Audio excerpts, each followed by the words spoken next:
Welcome to Sexology, a podcast that untangles the science of sex and pleasure. And now, with this week's episode, your host, clinical psychologist, Dr. Nazanin Moali. Hello there. Welcome to another episode of Sexology Podcast. I'm your host, Dr. Nazanin Moali. Today we're going to talk about neuroscience of pleasure. But before I tell you more about this episode, I have an invitation for you. I'm going live in next couple weeks and I'm hosting a free masterclass. In this masterclass, I'm going to talk about the roadmap to changing your sex life with your spouse. I get a lot of questions from long-term couples that they feel sexually bored in their relationship. So I thought it would be a great opportunity to go live, answer some of the questions, and share some of the findings and solutions that I discovered working with hundreds of couples so far. So we're going to talk about the reasons that people are experiencing sexual boredom. We're going to talk about common mistake that people make when they want to resolve these issues. And I'm going to share some of the strategies that I think it will be useful for couples. Again, this masterclass is completely free. It's my gift to you. You can sign up for it and the link in the show notes. Our guest today is Dr. Nan Wise. She's a certified sex therapist, certified relationship specialist, neuroscience researcher, and author of Why Good Sex Matters, Understanding the Neuroscience of Pleasure for Smarter, Happier, and More Purpose-Filled Life. She has many accolades. Make sure you're checking out her full bio in the show notes. We're going to talk in this episode about why some of us are feeling ambivalent about pleasure, and we're going to talk about differences between stimulation and satisfaction and how we can overcome low desire. Without further ado, here's my conversation with Dr. Nan Wise. Hello and welcome to another episode of Sexology Podcast. I am so excited and honored to have Dr. Nan Wise on our show. Dr. Nan, welcome to our show. Thank you for having me. I'm so happy to be here. Well, I'm very excited about this conversation. I was sharing with you right before we started the recording that I read and I receive lots of books from colleagues that they're talking about kind of psychology of sex challenges that people have, which are, again, wonderful books. And I love them all. And I appreciate that people are doing this work. But what I loved about your book is that you talk about kind of neuroscience, neurobiology of the brain and sex. That's the area that's definitely understudied. So tell us, how did you get interested writing this book? The way I got around to writing this book is my life. I was born to a family, all of whom have pretty high levels of anxiety. So like our rite of passage, instead of having some sort of ceremony, it's your first anxiety attack. So as a result of that, I was always curious about what I could do to manage my own rather reactive nervous system. And so I did therapy. I did all sorts of different things. Like I started with psychodynamic psychotherapy, a little bit of a slow game where the therapist was saying, oh, it's because you're angry with your mother. I'm not quite sure that's the whole story. So then I did professional trainings like in Harvard Mind Body Institute in behavioral medicine. I worked on myself with John Kabat-Zinn in his professional training, mindfulness. I studied Gestalt therapy. I then went really deep into Ericksonian hypnotherapy. I found these tools so good for me. And I was able to kind of teach what I needed to know, and it worked pretty well. So I put together all these kinds of tools, and I was working with that with my clients. But then I had the opportunity to jump into going back to school to study what I was always wanting to study, which was the brain. So they didn't have these methods that were non-invasive to study the brain when I was in college or my first round of graduate school. So when it came time that I could actually go and study the brain, I was introduced to Beverly Whipple, who we all know is one of the big pioneers of sex science. She reconnected me with Barry Komisarek, who I had done some work with years and years before that at the Animal Behavior Institute, we put the two things together. They said, we need you at the lab. Next thing I knew, at the age of 50, I was back in grad school, the world's oldest teaching assistant, and I did the Ph.D. in neuroscience. I would call behavioral neuroscience because, and the sex stuff has been so understudied. There were so many gaps in the literature. So that's how actually the book was first going to be a story about the ladies of the lab, the women who came and donated orgasms for science. They were spectacular, ranging in age from 24 to 75. Oh, and wow. I thought and I interviewed them. I studied their brains, but I also asked them lots of questions. How did they get to the point that they were so comfortable that they could come into the least sexiest place in the world, the fMRI scanner, and donate an orgasm, actually 2 orgasms, one self-stimulated and the other stimulated by their partner. And they told me their stories. So I figured, let me create a book that's the lessons from the ladies of the lab. And I really owe this to my co-writer, Billy Fitzpatrick, who hooked me up with the agent that Billy got me to EFOT, Gendel Reese at Foundry, and she had the biggest picture for the book, which was really looking at anhedonia, the inability to experience pleasure. And that's really what the book is about. So sex is a window into our relationship with pleasure. And beneath that, the tonality of our core emotional systems.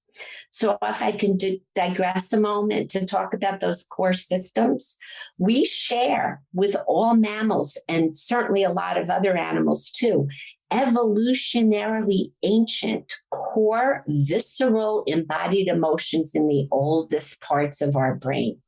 Psychology does not address this.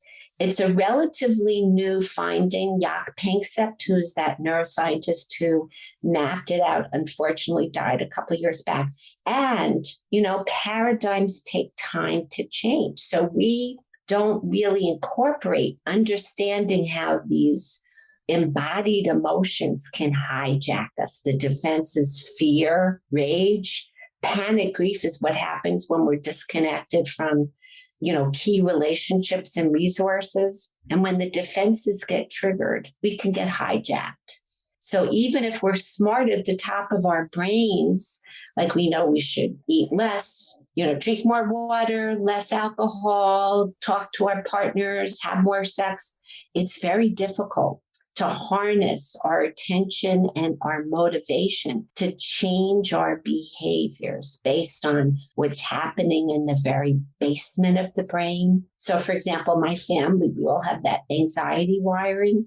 And then all you need is to have some bumpy experiences that can condition us to have aversive sort of reactions to connections, to sexuality, to trust in relationships, to feeling safe. And then you put those 2 levels of the mind together and it basically hijacks our thinking brain. I love that. As you were talking about this journey that you were on, I desperately want to read the second book as well, the story of women who donated orgasm, because I think it's fascinating about kind of like the kind of people that are that open and they're able to access their pleasure so quickly. So do you have any gems from those women that you want to share with us? Chapter 9, my last chapter, I tell some stories, like lessons about how to create sexual potential. And yes, there was one woman, she was earlier in the book. She wasn't I actually tell stories from clients in my practice too. But the ladies from the lab, one gal had been basically sexually abused by a coach. Okay. And she had a lot of issues about intimacy and sexuality. And so she had issues about her body and feeling safe and feeling beautiful and comfortable. She got over that. She created a magnificent partner. And she and her partner were basically my go-to people when it came to piloting my study. So when the first time that I actually had, I originally started with just the woman in the scanner doing her own orgasm.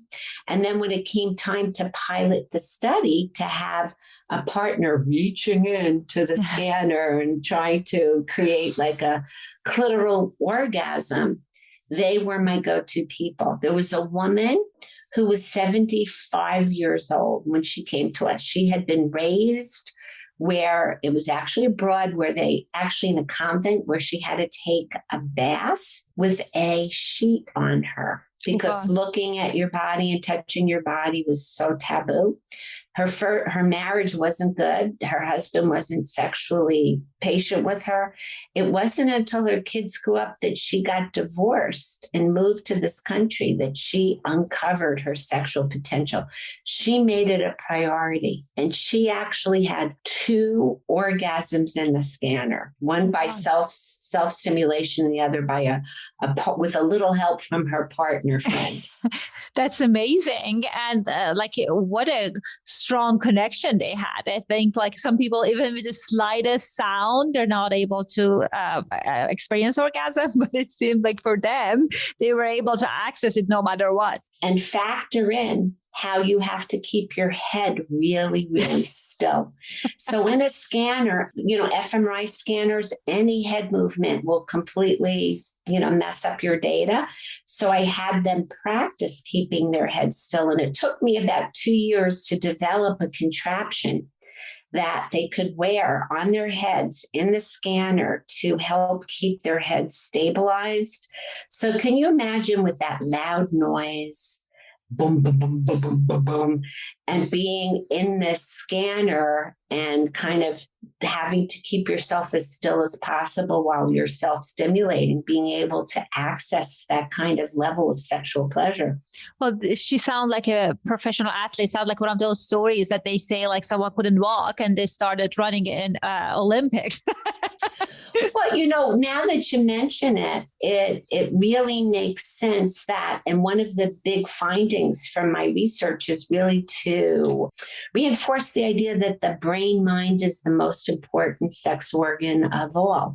So these women were able to focus so effectively on the sensations and they had also developed very good wiring between the genitals and the brain. They had laid down their pleasure pathways. And, in neuroscience, we have this, it's called Hebb's law. The neurons or the cells that fire together, wire together. So the more that women can explore their bodies and the pleasure in their bodies and lay down the connections between their genitals and the sensory pleasure regions in the brain, the easier it is to access sexual sensations. And the more you can focus on them, the better. So one of my studies actually was my one very long dissertation study where it was basically, you want to get all the data you can. Scans are expensive. You want to be able to get out of your Ph.D., with data. So one of the conditions before they even touch themselves was to think about having a dildo inserted, like a pleasurable imagination thing, versus in another separate trial before any touch, to imagine having a pelvic exam with a speculum inserted into the vagina.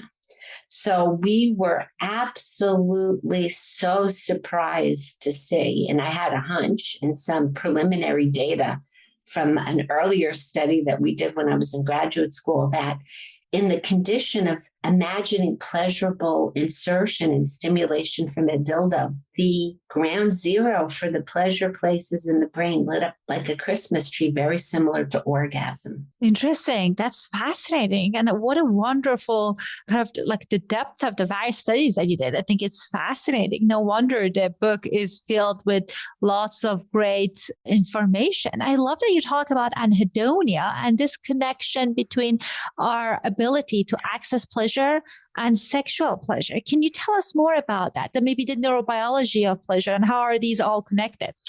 Well, to kind of ease our way into the conversation about anhedonia, as a clinical psychologist, I'm sure that you are familiar with the inability to experience pleasure is a major symptom of depression, anxiety, and other kinds of emotional disorders. So when the pleasure system is not working, it's really hard to get up in the morning and feel good about your day. So, the pleasure system is really kind of complicated. There's basically two parts of it. When we think of reward and dopamine, what we're really thinking of is not so much the satisfaction kind of pleasure, it's more of the wanting and the craving and the motivation, and this, it's called the seeking system. So when that system is very activated and people are seeking and seeking and seeking, like when they're on computers and they're clicking, what happens is it interferes with the learning signal that pleasure is supposed to give us. Pleasure is actually a learning signal, what's good for us and what's not so good for us. We want to approach things that feel good. We want to avoid things that hurt or are unpleasant. So that system has been hijacked by the way we use our attention. And the other thing, when we want to talk about neurobiology of this, stress, the kind of stress that we have as a result of our lifestyle, where we're constantly kind of like barraged with all this stimuli, where it's like bigger, harder, better. We've got to keep running, and certainly factor in COVID hasn't helped, but it was going on way before COVID. The long-term stress and the resulting flood of cortisol and adrenal fatigue will flatten the dopamine system. And so actually your stress hormones steal the dopamine. So that's where people get very flat. So dopamine, when it's working, gives us curiosity, motivation, interest, enthusiasm to go into the world and to meet our needs. And what we really need is not another click on social media. What we need is connection. And the connection system, I have my dog sitting on my lap right now, that's mediated by our internal opiates. And those are the neuropeptides that feel good and are good for us, that give us the sense of satisfaction, peaceful connection, a feeling of well-being. So anhedonia can be looked at as the absence of enthusiasm, motivation, a feeling of even craving and wanting, and an inability to experience satisfying pleasures from everyday life. And I look at it one of the sort of ways, one of my points about all of this is to popularize the notion that we really need to understand the imbalances in these core systems that show up in our bodies. We always know that we're feeling afraid or enraged or panicky. We know when we feel lusty. We know when we feel that warm feeling of caring and safety. The top of the mind gets very complicated. So researchers focus on all this complicated cognitive infused emotions. And they think we can think ourselves out of a bad mood. And that doesn't work so good if we're not working with balancing, I think, the flight or fight system so that we can get out of the defenses and then get into that kind of healing, restorative tone where we have actually access to our affiliative systems. Play is a big one. Play is so flat. So I think I mentioned there's fear, rage, panic, grief, and the defenses. We've got seeking that gets us, into the world and motivated. And then there's play, care, and lust as the other affiliative systems. And so when people don't feel safe, they don't feel playful, they don't feel connected with their lust, and sometimes even depleted from the care system. Well, I'm so glad in the book you're highlighting the connection between us feeling kind of connecting with pleasure overall and people's kind of this energy of lustfulness and kind of accessing their eroticism. Because at times I work with clients that they're coming in because they have low desire. But with many of these individuals, when we talk about pleasure overall, they just don't allow themselves to lean into pleasure. And that's something that they learn to suppress and ignore and kind of feel like there's no fun function to it. So therefore, like, it's hard for them to connect with their sexual pleasure. So tell us, I know in the book, one part that it was really awesome, you're talking about our ambivalence about pleasure. So tell us, how does our ambivalence about pleasure get in our way of kind of having the life that we want? Well, we can thank our Puritan ancestors they were so extreme in their beliefs that they kind of left their homelands and came here. And what's happened is, and it still exists to this day, I call us lewd, prude nation. So we're obsessed with sex. We had I don't even know if you want to call him the former president who used to say you could grab women by their genitals, right? That's okay. But when you look at it, there's a very deep, I don't know if that's okay, but there's an acceptance of this idea of our deeply embedded ambivalence about pleasure that's even shows up in how we approach things like, for example, everybody should work so hard. Nobody should get a free ride. Therefore, we don't have national health insurance. We are very deeply troubled, I think, as a nation with thinking about how we can approach things in a way where there's a positive approach to our erotic capacity to be, especially in our bodies. I think the major cause of anhedonia for many of us is the mind. We're so in the mind. We're not in our body. We're not attuned to the sensations of the body. And we get trained that, for example, sex is okay for men. For women, too much sexual pleasure for a woman, she's going to be considered like a nymph, somebody and if people want to have sex a lot, they're sex addicts. Like, we have a very, I think, limiting, puritanically infused, deeply ambivalent obsession and also discomfort with our bodies and our sexualities. And I'd like to say one more thing about that, is that I think people are really better citizens when they're in their body. They're much more connected with their empathy. They're much more connected with feeling other people's feelings. People are better followers when they're not in touch with their bodies. So they're just kind of in their ideas. And I think this is what lets people go down some of those really dark paths of these, a lot of the people who have these extreme beliefs, for example, of conspiracy theories, are seriously mentally ill. And I'd love to talk about, there was a famous study in psychology, the Milgram study, where people were shocking supposedly these other subjects, and it was Confederates. It was a deceptive study. They weren't really getting shocks, but everybody was shocked about how far the participants would go when they actually thought they were shocking other people in the study. And that was actually started by Stanley Milgram, who was a Jewish person who was very interested in how did the Holocaust, ostensibly normal, nice people do these horrible things. So it was all about following authority and threading back to the only thing that they could differentiate between the people who refused to push the button to shock, shock, shock. Wasn't religion, wasn't gender, wasn't anything other than the people said, oh, it made me feel sick in my own body. So, when we are tuned to our own bodies, it's really hard to hurt somebody else.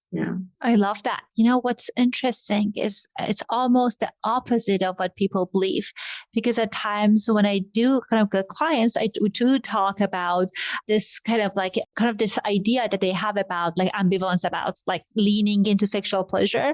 And sometimes people say, it's just sexual people, they feel shallow. They feel like they don't have depth. I don't want to be like that. But what I'm hearing, it seems like when you're really tap into pleasure and you're finding pleasure in your body and you're paying attention to your body, you can actually be, as you said, better citizen, be more kind of in tune with what's happening. I know in the book, you talk about kind of the pleasure, kind of paying attention to accessing our sexual potential makes us smarter, happier, and more productive. Is that what you were referring to? Yes, because also on another level, the capacity for us to relax and to experience the benefits of the body, mind, spirit working together to release tension. The neuropeptides alone that are released during sexual stimulation and orgasm are really good for the brain body. Sexual behavior, Beverly Whipple did a white paper back in the day. I think it was in the 80s. They've updated it over and over again about the benefits of sexual activity. We feel better when we're embodied and we can experience the pleasures and the chemistry of the healing aspects. And also it's really kind of like bonding. No, it's not kind of like bonding. It's really bonding. We can bond with ourselves through pleasure and loving our bodies. We can bond with our partners. I think for couples, it sort of like lubricates a lot of our tensions when we can enjoy each other erotically. And I think at the end of the day, when people are in their bodies, they're eating better, they're taking care of their bodies, they're exercising, they're more balanced. And then their emotional brains are more balanced. And when people are more balanced in terms of less defensive, more creative, more resourceful, they're more productive. Yes. Go ahead. I love that. That was affirmative. Yes. Go ahead. Well, I think that, that's the bottom line. And I'm saying it's not like we have to have sex to have pleasure. People can actually have a perfectly wonderful life not having sex if that's their choice, but their ability to experience being turned on by life, the expanded idea of erotic, turned on by life, turned on by connection with people. I think one of the lessons of people who have good quality sex over a lifetime is sexual potential. They don't talk about their genitals. They don't talk about orgasms. They talk about connection. And so we all know that the quality of our intimate relationships is probably the biggest predictor of how long and well we'll live. If the ability to experience pleasure with our partners bonds us, which it does, and gives us healthy hedonism, because eating 2 bags of Doritos tastes good, but it's not good for us. And that's really where our pleasures are sort of heading. The clicks, the craving clicks, the clicking on social media, or us watching 4 things at once. It's like stimulating, but it's not satisfying, and it actually messes with our brain. Well, I love that. And one thing that I've been talking to I have this analyst that I've been seeing for, I don't know, a lot of years.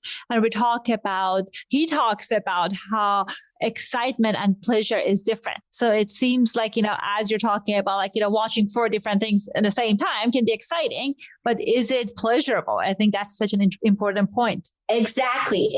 There's separate neuroanatomical pathways in chemistry of the excitement, which is really like it's wanting. Dopamine encodes wanting. So it gets us motivated to have experiences, but it's not satisfying. And most drugs of abuse, they actually release dopamine. If it was satisfying, people wouldn't have to keep taking drugs.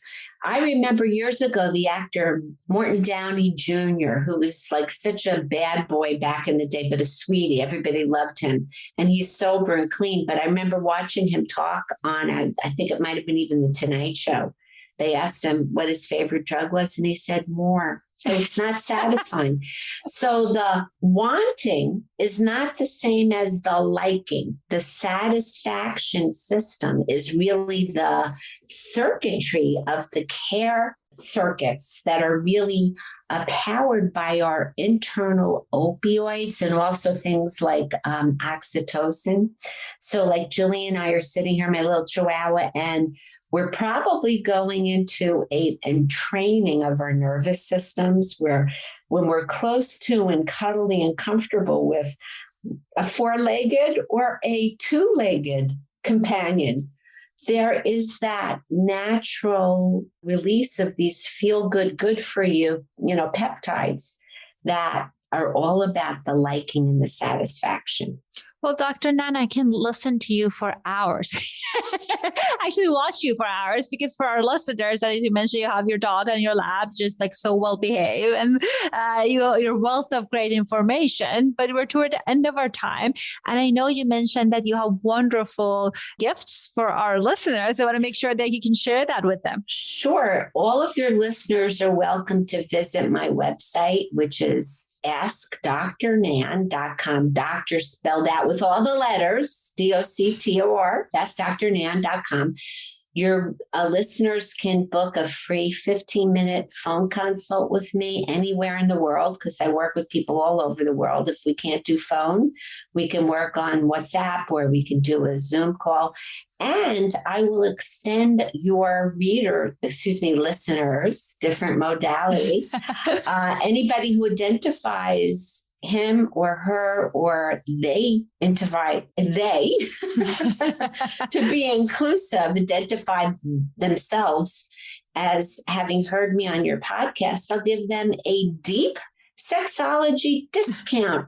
I work with people very short term, 4 to 6 sessions, to work on helping people balance their core emotional systems, work on enhancing their capacity for connection with partners. I do work with individuals, with couples, and some of my couples aren't 2 people.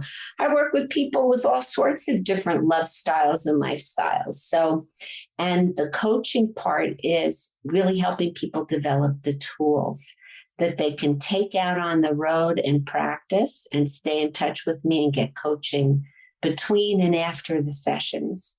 What a steal, and what a beautiful gift. We were talking right before I started recording that sometimes people feel like they're scared of going to therapy because they kind of hesitant to make commitment to years and years. As I said, that I've been in therapy for years because I love it, but I feel like sometimes people kind of want to cultivate some skills and some boosts, and so they can kind of like apply that themselves. So it seems like your approach is like more actionable. That's something that they can use. Yeah, I understand. And it's lovely to have supportive psychotherapy. I provide that to people too. And I myself was in a whole bunch of different kinds of therapies at different times in my life. And that's a wonderful connection. It's nice, especially for us, to be able to go talk to somebody else when we listen to people all the time and have that support.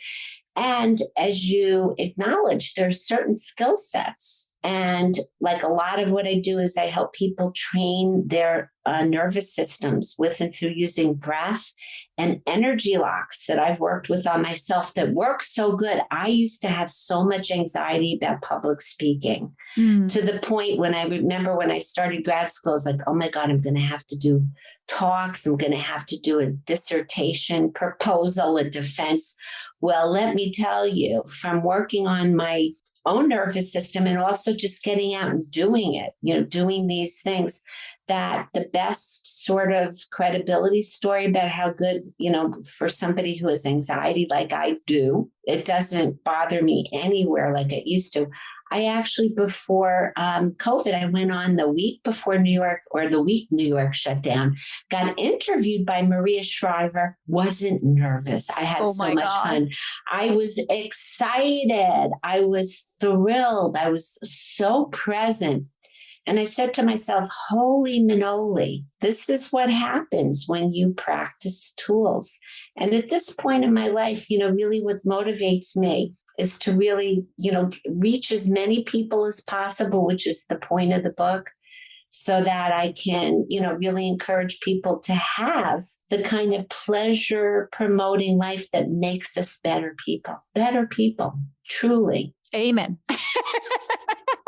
I love that. And I think it's wonderful that you've applied these strategies that are kind of evidence-based yourself and you see results. They're rooted in science. So what a great offering. And I leave a link to the website in the show notes. So people, if they get a chance to write it down, they can access it there. Thank you so much for coming on the show. It was delightful to have this conversation with you. And thank you for making this show possible and creating this vehicle in 2 different countries and 2 different languages to promote this idea of the importance of our embodied connection. Thank you. That's so kind of you to say. Have a lovely day. You too. Thank you. I hope you found our conversation useful. I always love it when my colleagues are doing wonderful research and legit research when it comes to science of sex and pleasure. And I really appreciated Dr. Nan coming on the show and sharing her experiences with us. Guys, don't forget to sign up for the master class, and I will see you in class in the next couple weeks. I'll talk to you soon. Thanks for listening to the Sexology Podcast. For more great content, visit www.sexologypodcast.com. Please be advised that information presented on this podcast is not a substitute for seeking help from a licensed mental health provider.